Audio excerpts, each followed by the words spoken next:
What's going on, everybody? I'm Jeff St. Pierre, and this is episode 180 of the Adult Education Podcast. We're heading to Nashville today to speak with country singer Taylor Austin Dye.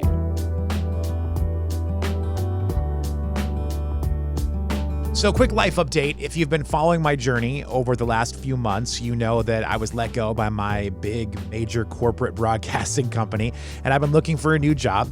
It looks like some things are starting to come together for me, which is great, but it might mean that I need to take a little break from the show as I get settled in a new place. So I'll keep you posted. I don't want you thinking that I'm ghosting you. This is the 180th episode of the show. I'd really like to hit 200 before the end of the year, so I'm hoping whatever break I have will be short-lived. I just might have to, figure out how to navigate a new schedule with still recording conversations with cool people.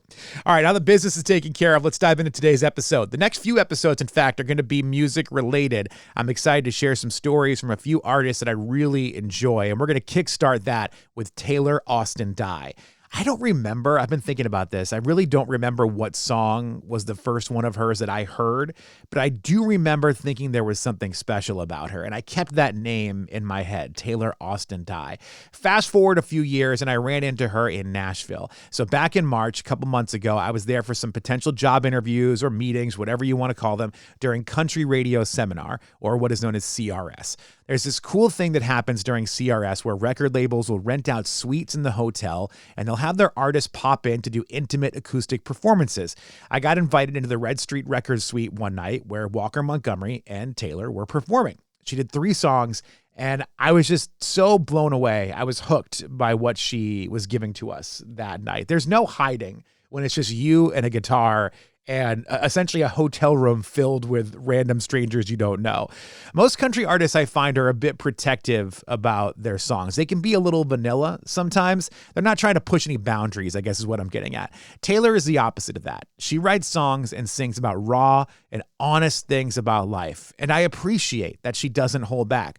Her songs are the type of authenticity that helped me fall in love with country music. She reminds me so much of legends like Dolly and Reba and even more recently, like early Miranda Lambert. Taylor Austin Dye is out there pushing her first ever radio single. It's called Man for That. Great song. If you haven't heard it, I really suggest you check it out. And also take a few minutes to check out the music video. They put a lot of work into this, and it is fantastic. All right, I hope you enjoy my conversation with Taylor Austin Dye. Hey, how are you? Oh, I am great. How are you? Good. Can't complain. Finally getting some nice weather here in Nashville, so I'm happy about that. I know you are getting ready to go out to Vegas, right, for the ACMs. Are they still in Vegas? No. Where are they? Yeah. They moved to Texas for a while, but they're back in Vegas this year. That's where my confusion. I'm like, I know it was in Vegas, but is it still in Vegas? Yeah, we play the PBR rodeo on Friday, and then I leave from Dallas to go to Vegas Friday night, and then all the ACM stuff Saturday and Sunday. Have you done the ACMs before? Have you been a part of it before? I haven't. I've just, watched it on TV, on TikTok. I grew up kind of watching all the awards and stuff, so it's going to be exciting to actually be there in person. Have you done the CMAs yet? Yeah, not the CMA Awards. I've did CMA Fest a bunch. Never done the CMA Awards yet either. I got to tell you, I had a chance, it was probably like 12, 13 years ago now. I forget the exact year, but the morning show that I was on, we won Morning Show of the Year or, Major Market Show of the Year. Congrats. Oh, thank you. It was so cool. I never thought in my radio career, because it's very unique to country that radio has awards that will come through. Like the Grammys don't do rock awards, So it's a very unique thing. So I never thought that'd be something that would happen. But when we got the award and it was going to come to us, we were kind of all told we weren't going to go to Nashville, just the main host was going to go. And I was so bummed that I didn't have the chance, watching it on TV, seeing her, I was so proud of her. She had been on the air for 35 years at the time or 30 years at the time. And I was like, that's so awesome for you to get this award and have that opportunity. But I was like, but I want to be there too. I would have had to just go on my own volition, honestly, because that's too good. I should have just done that. They give winners free tickets to the show, too. So I just needed to find my way there. But anyway, I learned my lesson. Got to take advantage of these opportunities when they come your way. Next time, I'm just going to go regardless. But I do want to get back here. I want to learn more about you. The first time I saw you perform live was actually at CRS, which if people listening don't know what CRS is, it stands for Country Radio Seminar. It's when all the big country radio folks come to Nashville and all the labels get their their artists in front of them and get some one-on-one time. I was lucky enough to be invited by Sally and Andy on your team to the Red Street Suite, and I got to see you performing there acoustic. And something else that's very unique to country, I find, is those moments where the artists are just you and your guitar. You're going to tell your story and you're going to sing your song. I mean, there's nowhere to hide in that moment. Like, you've got Oh, to bring no. your A game. Yeah, I actually love that almost more than anything because it's so personal. And, I feel like I really get the chance to connect with, whoever's listening in some kind of way. And that just makes all the difference to me. And I think it's a special moment that, again, country has, is you do make those connections with people and you are Mhm. able to get to know folks. I mean, I just think back over the years of the artists that, I mean, they're not going to give me a call on the weekend and check in on life, but like when they roll through town, you just have that connection with them that I've been with you since day one. I've known you since you first put out your debut single. And there is something special about those moments. And it's been really cool to see as well. Like I just released my first radio single, and so we've been doing all the radio tours with Andy and Sally. Me and them have been going out for the last few months and getting to meet everybody and connect with everybody, and then run into them at CRS or run into them at the ACMs has been really really fun. How has that been with the first radios? I didn't realize it was your very first radio single because you've Yeah. been putting out music for so long, but I guess you did so much of it independent. You didn't necessarily have the Mhm. quote unquote radio single. I just signed to Red Street last year, and we released two songs. And then the third song that I released with them, they said they decided that was going to be the one that we take to radio. So I'm learning a lot. I used to have a radio show of my own back after I graduated college in Central Kentucky. I had a drive time show from 3 to 6 every day. And, I've always been on that side of it, but getting to go in as the artist and kind of, be on the back end of things it's just nostalgic for me to get to go back into these stations, and I'm loving it. I would do it every day. Does it feel a little extra special to you given your history with radio? It does because, you've been in radio. You see all the artists all the time, but then I'm like, "Hey, I used to do this." And everybody's like, "Wait a minute now, hold on." You know how they are, but it is a different kind of connection when you kind of can connect on that level. Did you ever get a chance to play your music on your show when you were doing it? I did. I don't know if I was supposed to. We were kind of a small family station in Central Kentucky. So, I had to slip one in every now and then. Of course you did. I mean, why wouldn't you, right? Like, I don't care about legalities or whatever, but you got to promote your own stuff. They were fine with it, I think. No one ever said anything to me about it, so I got away with it. Let's go back to Kentucky for a second because you are from Boonville, Kentucky, and I don't know much about Kentucky. I've been to Louisville once. I had a job interview there many years ago. It's the only time that I've been through Kentucky. I Googled Boonville in maps so I could see like where it was. And when you Google someplace, it'll show you like the biggest spots in that town or that city. The only two things that popped up was the BP on what appears to be Route 30 and the Spencer's Dairy Bar. Those are the only two things that showed That's up all for we got. Boonville. That's all we got. We don't have any chain restaurants. No, I mean, we have $2 generals, so we're moving up in the world. We got a stoplight a few years ago. Yeah, 150 people. 149 now, I guess that I'm gone, but it's very small. What is that? I guess I'm sure you get this question a lot, but what is that like? I mean, I grew up in a medium-sized town that's since grown, but when I was there, I mean, we had a fair amount of people, but it still had a little bit of a small town feel to it. But it wasn't 150 people. Like I still graduated, my graduating class was 400 people. So I still had, Oh, a pretty good size amount, but I can't imagine 150 in a town. I graduated with like 40. That's still And the whole for 150 in the town, graduating with 40 still seems like a big number to me. Well, the whole county, that's the only school in the whole county, and the whole county has 4,700 people. Okay. So just to put that in perspective, but we're an hour away from the nearest Walmart, hour and a half away from the nearest mall. I grew up on a 300-acre tobacco farm my nana and papa had, and, it was just a very different lifestyle than what I live now. So I don't want to say compare the two, but how was it transitioning? I know you graduated, you went on to college, you moved to Nashville after that, but how was it for you going from that kind of lifestyle to what seemingly is a completely different world as you started to get older? It was crazy. I mean, I always knew that I wanted to move here ever since the first time my parents brought me down here when I was like in fifth or sixth grade, I guess. I begged every year to move down here and couldn't make it happen. But when I first moved down here, I moved like, I don't know, 2 minutes from a Taco Bell. And I was like, oh shit, I am living in hog heaven right now. I am 2 minutes away from a Taco Bell, 5 minutes from a Walmart, 10 minutes from a mall. I didn't know what to do with myself. Not that I really had any money because I was working on Broadway, but it was nice for it to be there. My wife and I talk about it sometimes. Like, we live in Baltimore City right now, and we could walk to most everything that we possibly need in our life. And we talk about sometimes like going a little bit further out, getting a space, a little bit more land or whatever. But we're like, yeah, but do I want to drive 35 minutes to the grocery store? It's so much nicer No, just to be I able to don't. walk with a bag and pick up what we need for dinner, you know? Right. And I've got spoiled from it. And I go home to visit my mom and I'm like, so what do you want to do? And then I remember I was like, oh, wait, there is absolutely nothing to do. This is it. This is it. Yeah, we go outside a lot and sit on the porch. So that's nice. When was it for you that you knew you had a love for music? What was that moment for you? Gosh, I started playing instruments when I was 5 years old. I had my first like professional paid gig when I was five that I did every weekend in Eastern Kentucky. It was called Renfro Valley and it was the barn dance. And it was like a variety show, kind of like a mini Opry they would have every Friday or Saturday night. And I would play the fiddle, clog, and sing in the middle of the show. So I was like the young country portion of the show.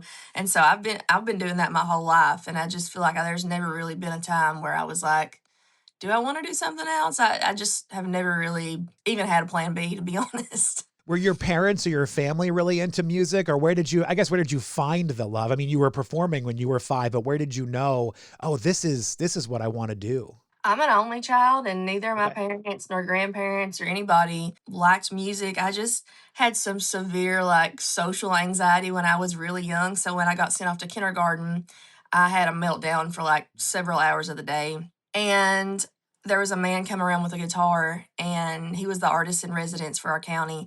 And I remember he played Puff the Magic Dragon and Mama's taking us to the zoo tomorrow and all that stuff. And I went home and I finally had something positive to say about school, and so my mom was like, okay, we are getting you some lessons from this guy.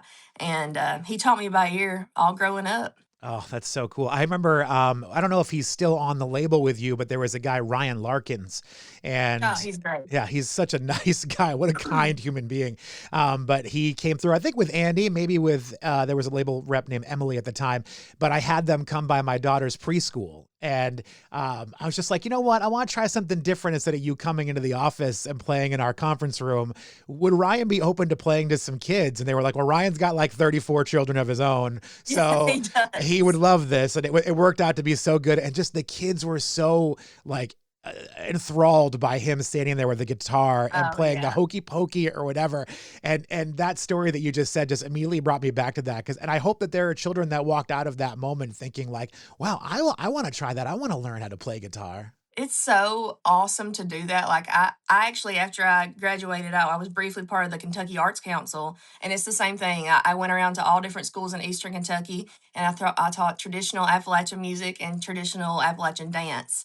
And so I would do like week long stints with these kids, and I still like hear them come up. They'll come up in my comments or whatever and be like, I started playing guitar because when you came and spent the week with us or whatever. So it's really cool to, plant that seed when they're young. That is great. It's interesting to me too that you said your family wasn't really into music, yet you were able to do it from such a young age and you knew you wanted to continue. I don't play music, but I've had a love for music for so long. And my father was deaf, so we didn't listen to a lot of music in the house. My mom liked, news radio. So I kind of come from a similar situation. I think it's interesting when you have someone that can find that love, even when they're not in an environment that sort of fosters it that way. Bob, his name was Bob, Mr. Wilson. He definitely championed me. My mom started taking fiddle lessons with me when I was in kindergarten, and I passed her up after like Twinkle Twinkle Little Star. So she was like, "Good luck, you got this. You don't need me."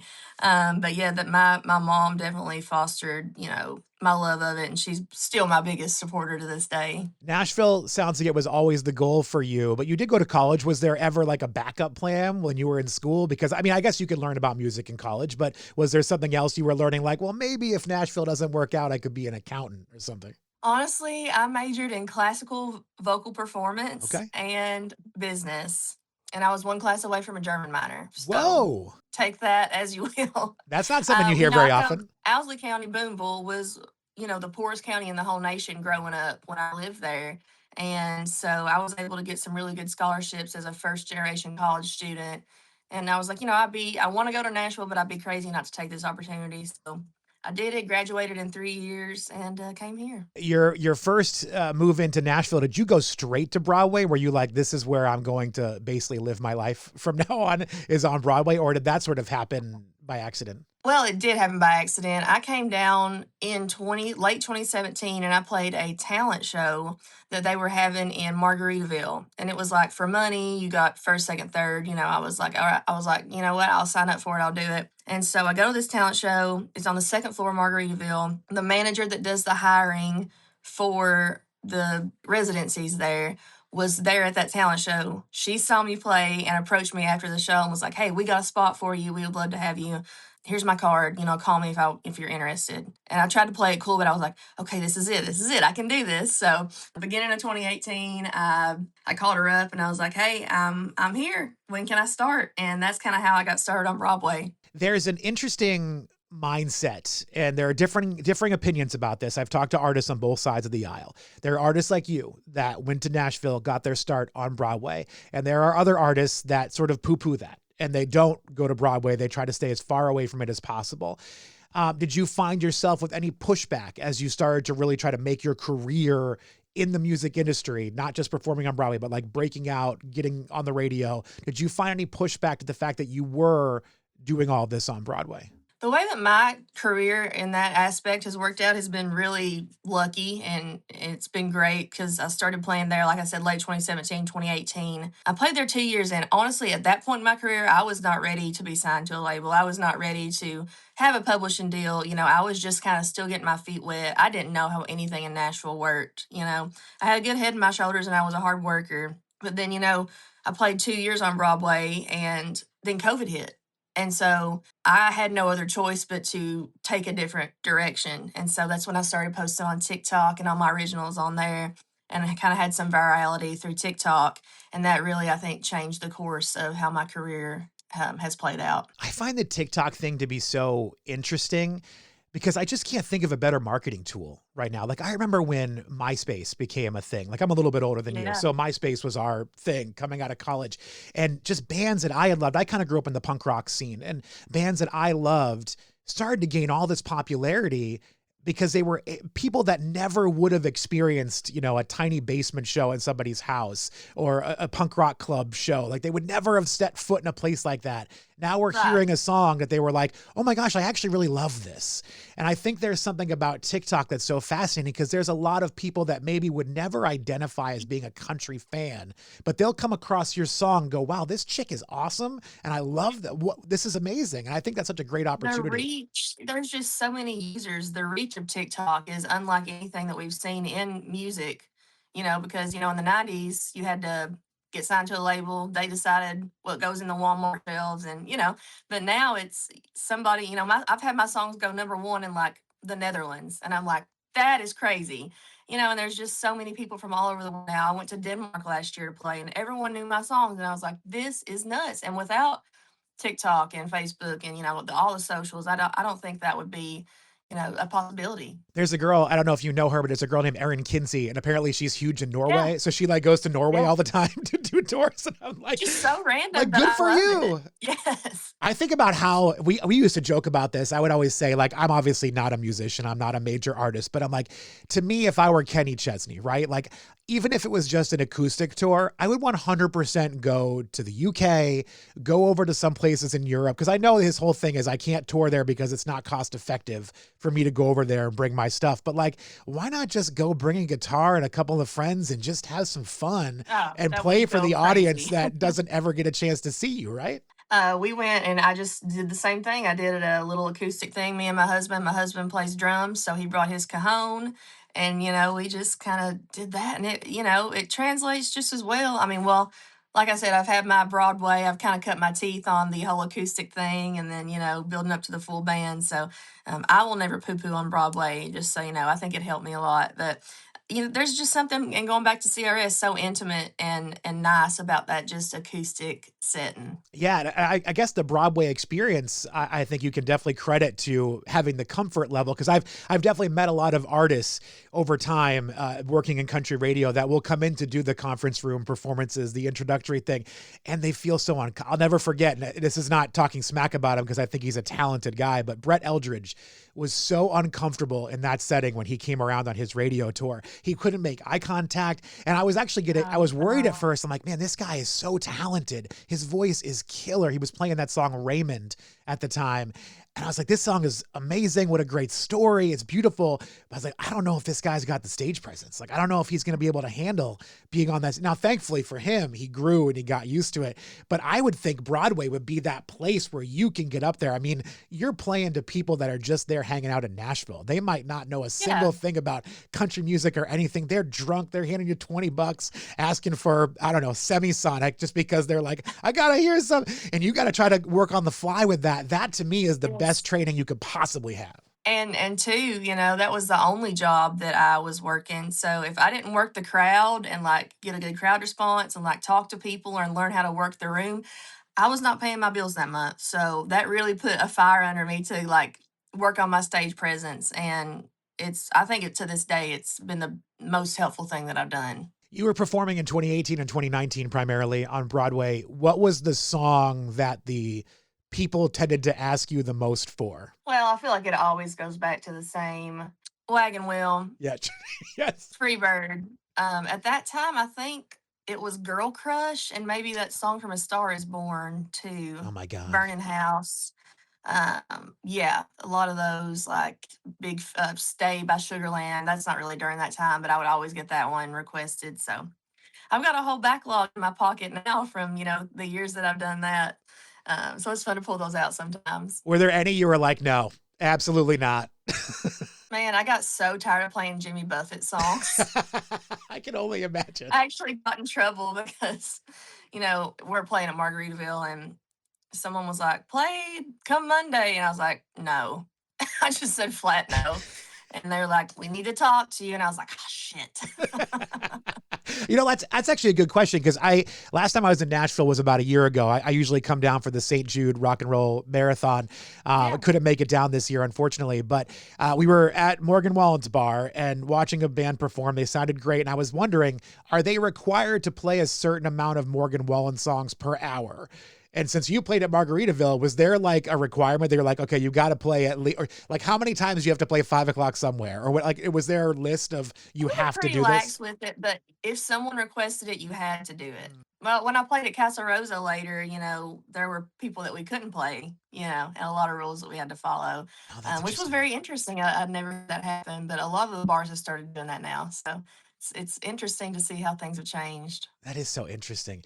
I love your vibe, and I'm glad you said Casa Rosa because there are songs that you do that remind me so much of Miranda. And I'm sure you've heard that a million times. I love her. Yeah, and huge compliment. I just kept thinking about the women of country music. The term like badass gets thrown around a lot, but like it's true. Like I think the women of country music are holding down the badassery, if you will, of country. Like I think about the guys and like for them, it's a lot about drinking and chasing girls.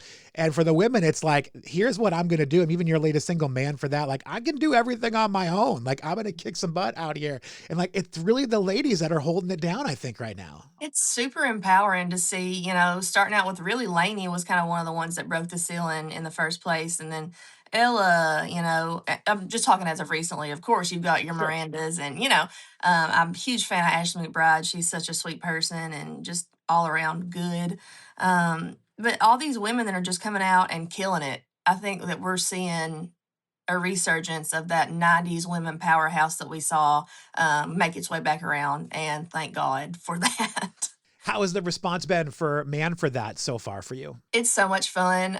We opened the show with that one, and it's really fun to watch the men in the audience sing it with their wives. It's just like, the music video, we've got a super good response from that. I'm doing power tools. I'm dressed up as a mechanic. I'm setting fire to stuff. Like, it's just, I've got a 6'8" cowboy that's serving me beer on a platter. It's just really tongue in cheek, really fun. It's on brand for me and my music.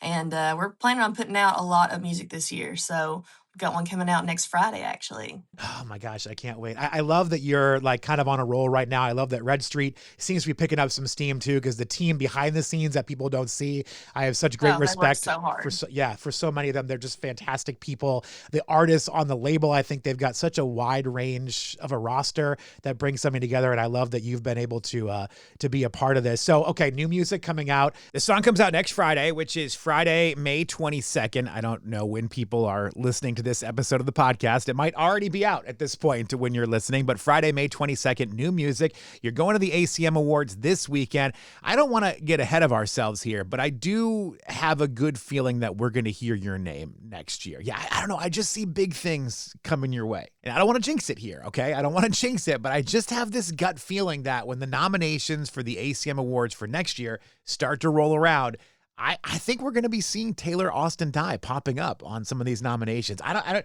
Man for That is on fire. A lot of good things seem to be rolling in your way right now. And I'm thinking 2027, if not the end of 2026, 2027 at the very least will be a fantastic year for you. I know you've got a lot going on, so I'm not going to keep you any longer, but I just wanted to say thank you so much for your time and for all the music. And I hope that our paths will cross again here in the near future. Oh, I'm sure they will. How can they not? Hey, before you run away, where do people go to find out more about you? I know we mentioned social media, but we didn't actually get your handles out there. I want to make sure you get a chance to mention that. Super easy. Taylor Austin Dye everywhere. Taylor as in James Taylor. Austin as in Texas. Dye with a Y, not with an I. Instagram, Facebook, TikTok, Farmers Only, Christian Mingle. Hit me up.